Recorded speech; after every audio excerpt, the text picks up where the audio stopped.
Crecí en un barrio suburbano modesto donde todas las casas parecían iguales, aunque cada una albergaba sus propias historias.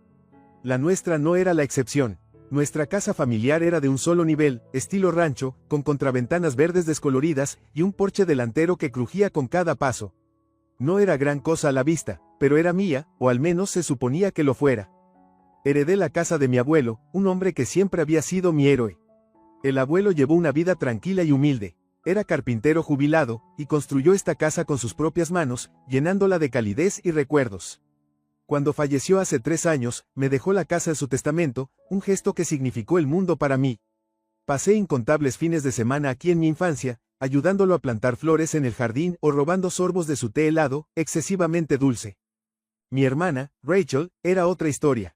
Crecimos bajo el mismo techo, pero ahí terminaban las similitudes. Rachel era 3 años mayor y tenía el don de caer siempre de pie.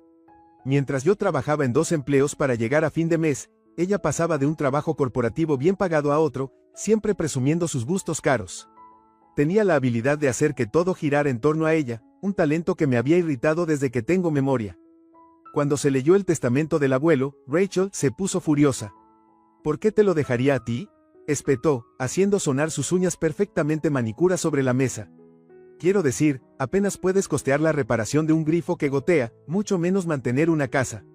Tragué mi orgullo e intenté explicarle que el abuelo y yo habíamos sido muy unidos, que él sabía que yo valoraría la casa tanto como él. Pero a ella no le importó. Para Rachel, aquello era solo otra oportunidad de recordarme mis defectos. Durante los primeros años después de que me mudé, todo estuvo relativamente tranquilo. Rachel venía de vez en cuando, sus tacones de diseñador resonando sobre el piso de madera mientras inspeccionaba el lugar como si fuera una compradora potencial. Deberías repintar, decía, frunciéndole el ceño a la sala de estar. O por lo menos quitar ese papel tapiz horrible de la cocina. Yo había aprendido a ignorarla, concentrándome en hacer de la casa un lugar propio. No era perfecta, pero era mía. Esa frágil paz se hizo añicos el día que Rachel apareció sin previo aviso, con el rostro iluminado por una mezcla de triunfo y altivez. Apretaba entre las manos un montón de papeles, que soltó sobre la mesa de la cocina con todo el dramatismo del mundo. «Vas a tener que empezar a empacar», anunció con voz cargada de una falsa compasión. «El abuelo dejó esta casa a mi nombre». Parpadeé, atónita. «¿De qué estás hablando? El testamento quedó resuelto hace años». Rachel esbozó una sonrisa maliciosa y señaló la hoja superior del fajo de papeles. «Esta es la versión actualizada. El abuelo debió de pensárselo mejor, pobrecito. Seguramente se dio cuenta de que no estás hecha para ser propietaria». Miré los papeles, sintiendo un nudo en el estómago. El documento parecía lo bastante oficial, con firmas y sello notarial. Pero había algo que no cuadraba. El abuelo siempre había sido muy meticuloso y guardaba copias de los documentos importantes bajo llave. Revisé todo después de su muerte y nunca vi mención alguna de un testamento actualizado. «Esto no tiene sentido», dije, con la voz temblorosa. «¿Por qué habría cambiado su testamento y no me lo contó?». Rachel se encogió de hombros con fingida inocencia. «¿Quién sabe? Tal vez no quería herir tus sentimientos. Pero el caso es que, ahora, la casa es mía. Tienes, ¿qué?, 1 semana para mudarte. 2, si me siento generosa». Sus palabras me golpearon como un mazo.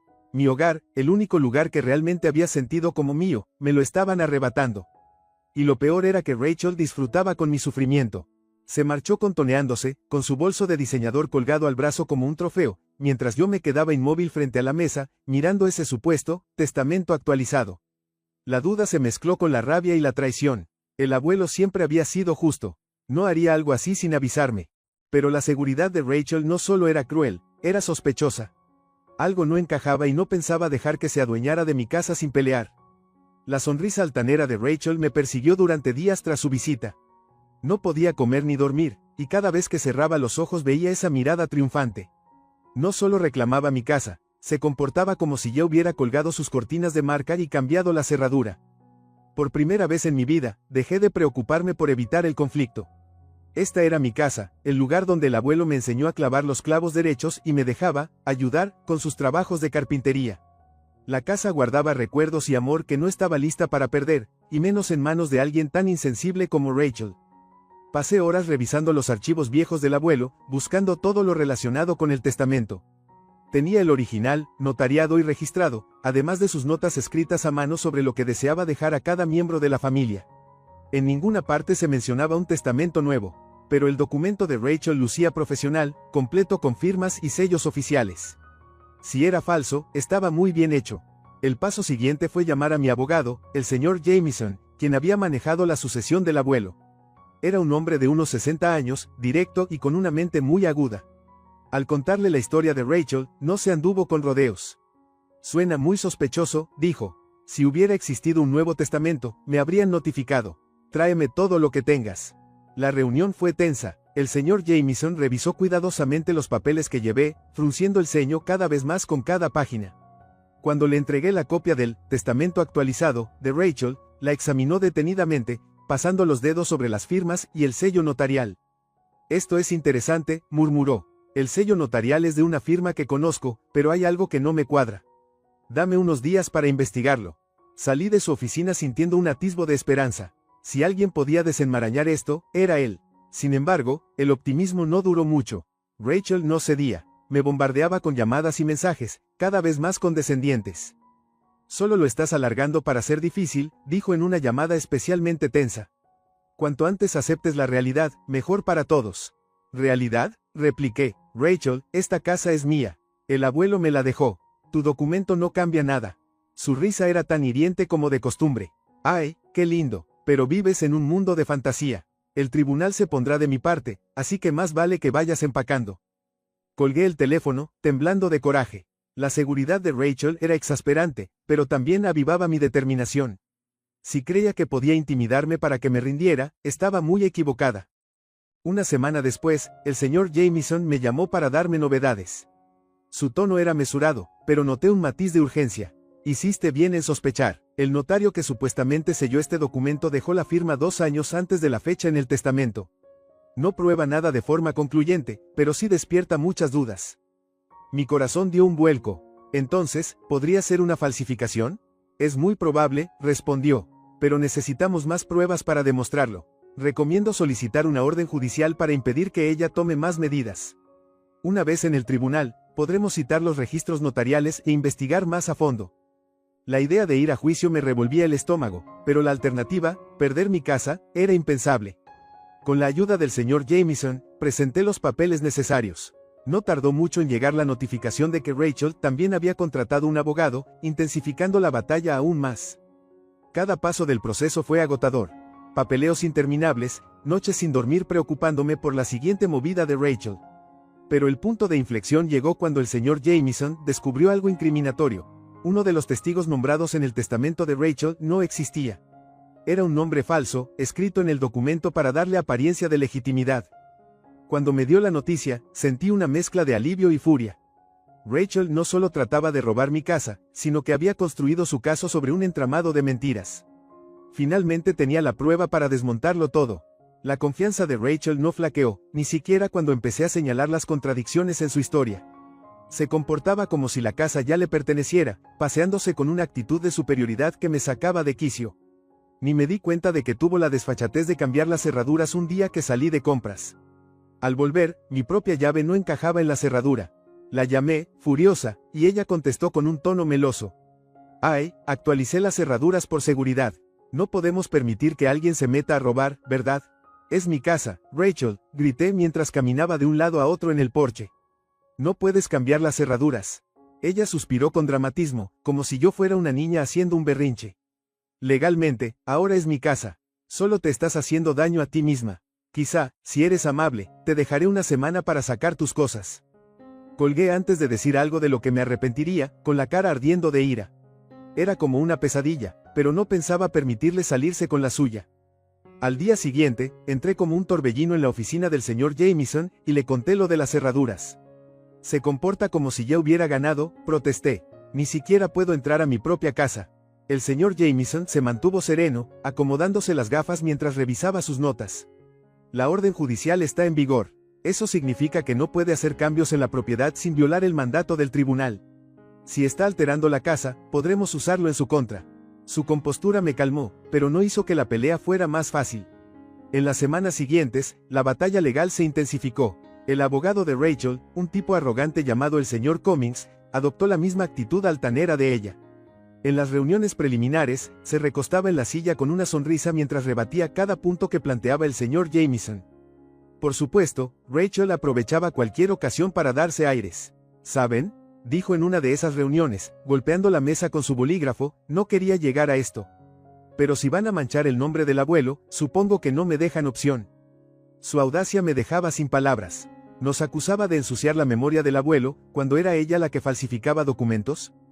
Mientras tanto, el señor Jameson y yo trabajábamos sin descanso para reforzar nuestro caso.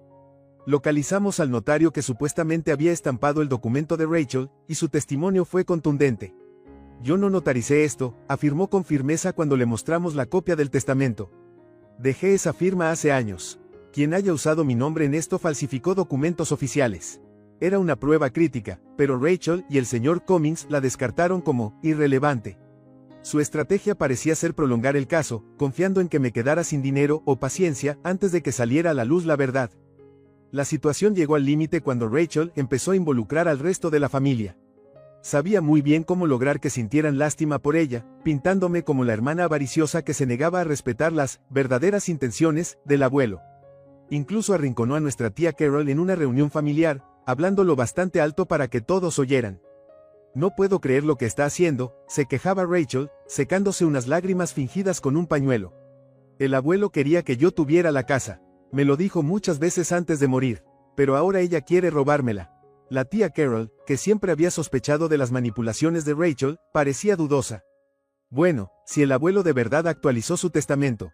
Claro que lo hizo, exclamó Rachel, interrumpiéndola. Jamás mentiría sobre algo así.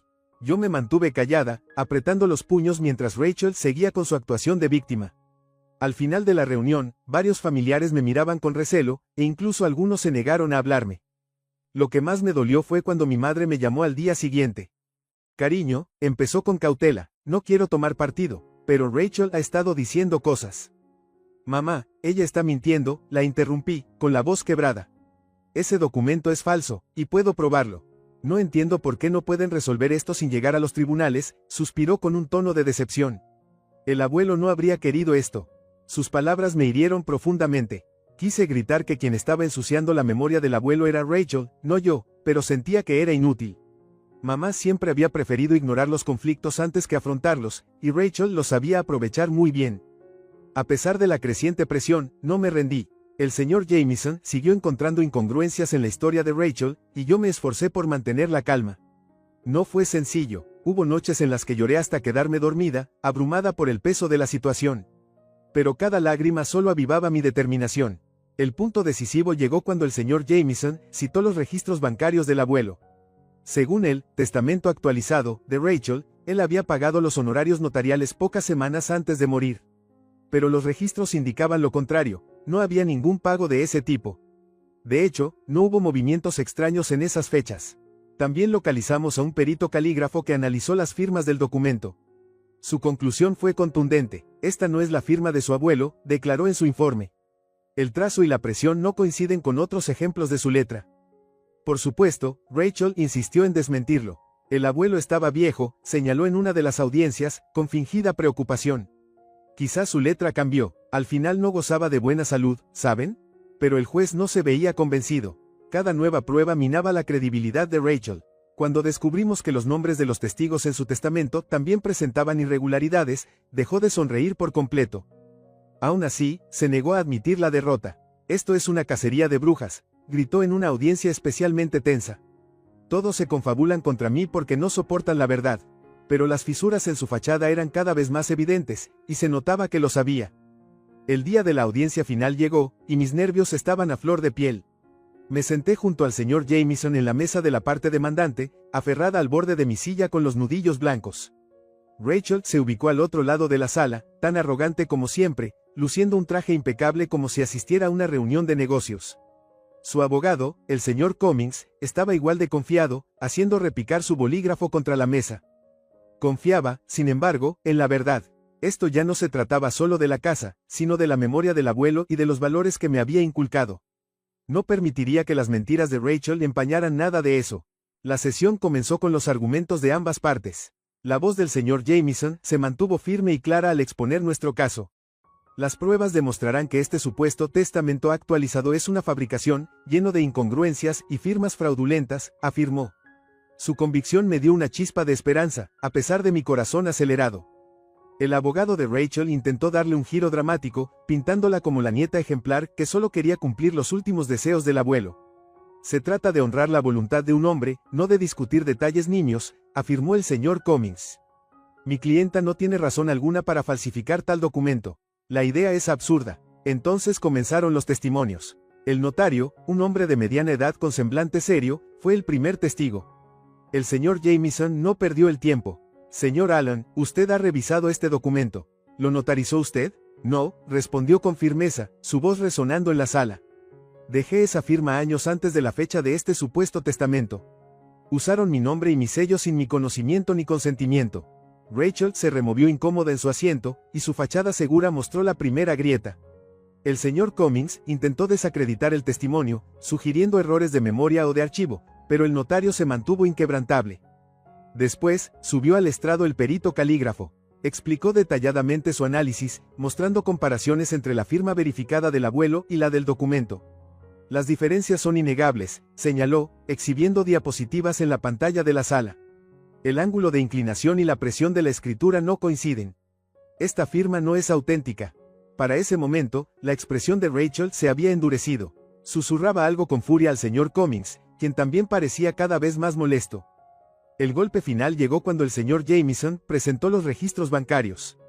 Señoría, dijo levantando un fajo de papeles, este testamento actualizado indica que el señor Hamilton pagó los honorarios notariales semanas antes de su muerte.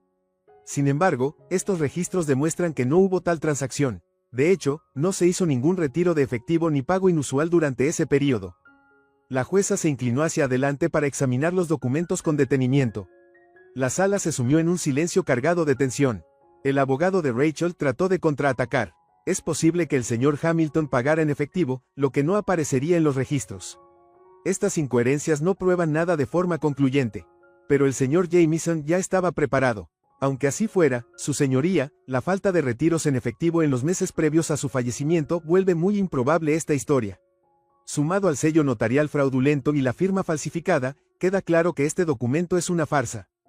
La jueza asintió con expresión reflexiva. Señora Hamilton, dijo mirando a Rachel, ¿tiene alguna explicación para estas inconsistencias? Rachel se levantó, pálida pero desafiante. Esto es una campaña de difamación, espetó. Mi abuelo me dijo que quería que yo me quedara con la casa. Tal vez no confiaba en los abogados y cometió errores. Pero eso no significa que yo mienta. Su voz se quebró un poco, y por un instante casi sentí lástima. Pero luego recordé su arrogancia, sus burlas, y cómo había intentado robarme todo lo que apreciaba. Cualquier compasión se esfumó. La jueza la miró fijamente. Señora Hamilton, este tribunal se basa en evidencia, no en especulaciones. Y las pruebas presentadas son contundentes. Finalmente, la jueza emitió su veredicto. La parte demandante ha demostrado de manera convincente que el documento presentado por la demandada es fraudulento. Este tribunal falla a favor de la demandante, y se mantiene el testamento original que nombra a la señora Hart como propietaria legítima de la propiedad. La palabra de la jueza cayó como un bálsamo liberador. Había ganado. Las mentiras de Rachel habían quedado al descubierto. Rachel, sin embargo, no había terminado de dar la nota. Se puso de pie de golpe, con el rostro desencajado de rabia. Esto es ridículo, están todos en mi contra. Apelaré. La jueza la fulminó con la mirada. Señora Hamilton, le sugiero que tome asiento antes de que la acuse de desacato. Ella se quedó helada, con la furia y la vergüenza pintadas en el rostro, y volvió a sentarse. Cuando el martillo resonó anunciando el final de la audiencia, sentí que me quitaban un enorme peso de encima.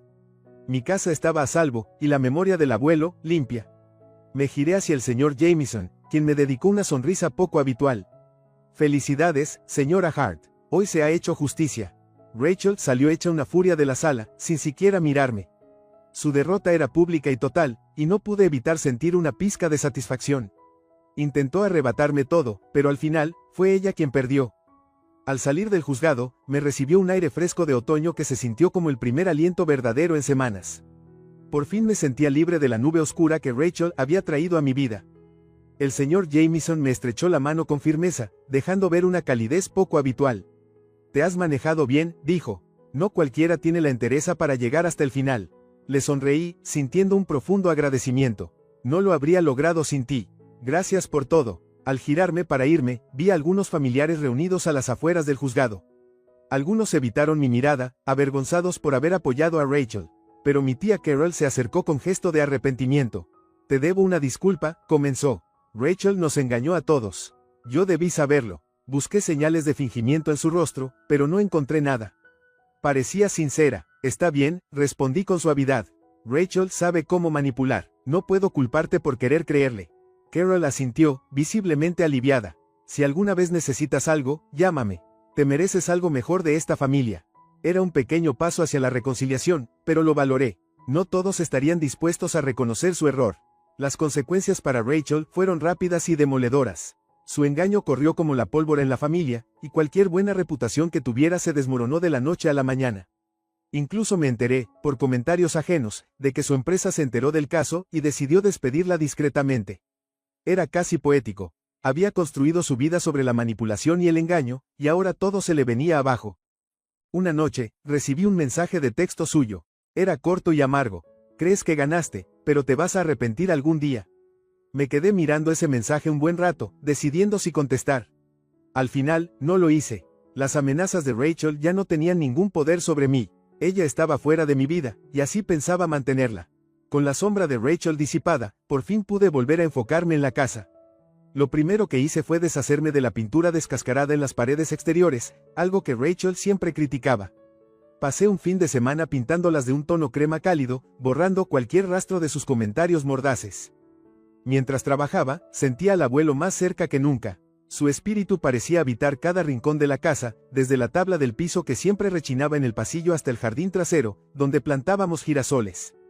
Por primera vez en meses, sentí que la casa volvía a ser mía, no solo en lo legal sino también en lo emocional. Una tarde, mientras limpiaba unas cajas en el ático, encontré un viejo álbum de fotos cubierto de polvo. Lo abrí y vi imágenes del abuelo sonriendo a mi lado cuando era niña, los dos llenos de tierra tras una de nuestras muchas sesiones de jardinería. Me reí, con un nudo en la garganta al entender todo lo que había tenido que defender para conservar esa conexión con él. No era solo una casa, era un pedazo de mi corazón, y las mentiras de Rachel jamás podrían arrebatarme eso. En las semanas siguientes, comencé a sentir una paz que no recordaba haber tenido. Vecinos y amigos que conocían el caso se acercaron a felicitarme, llevando pequeños obsequios como pasteles caseros o flores. Fue un recordatorio de que, incluso si la familia te falla, nunca estás completamente sola. También tuve tiempo de reflexionar sobre las lecciones aprendidas. La traición de Rachel fue un trago amargo que me enseñó que no todos en tu vida quieren lo mejor para ti. Pero también me demostró una fuerza interior que desconocía, la capacidad de defenderme incluso cuando todo parecía en mi contra. Una noche, sentada en el porche con una taza de té, contemplé cómo el sol se perdía tras el horizonte, y sentí algo que no experimentaba en mucho tiempo: esperanza. La batalla había terminado y, aunque fue agotadora, salí fortalecida. Mi hogar, mi refugio, seguía siendo mío, y con él, había recuperado no solo el legado del abuelo, sino también mi propio sentido de pertenencia y propósito. Cuando las primeras estrellas asomaron en el cielo, murmuré un agradecimiento silencioso al abuelo, donde quiera que estuviera. Su casa, su amor y su recuerdo me sostuvieron en medio de la tormenta. Ahora tocaba seguir adelante. Un año después del juicio, la casa lucía totalmente diferente. Había reemplazado las contraventanas verdes desvaídas por otras en azul marino, y el jardín florecía con plantas llenas de color que al abuelo le habrían encantado. Cada rincón reflejaba no solo su legado, sino también la vida que yo estaba construyendo. La vida era más tranquila. Empecé a organizar reuniones con amigos, llenando las habitaciones de risas y alegría. Se sentía bien darle al espacio la calidez que antes se había visto amenazada. Rachel, en cambio, quedó en el olvido. Supe que se mudó a otra ciudad, pero no pedí detalles.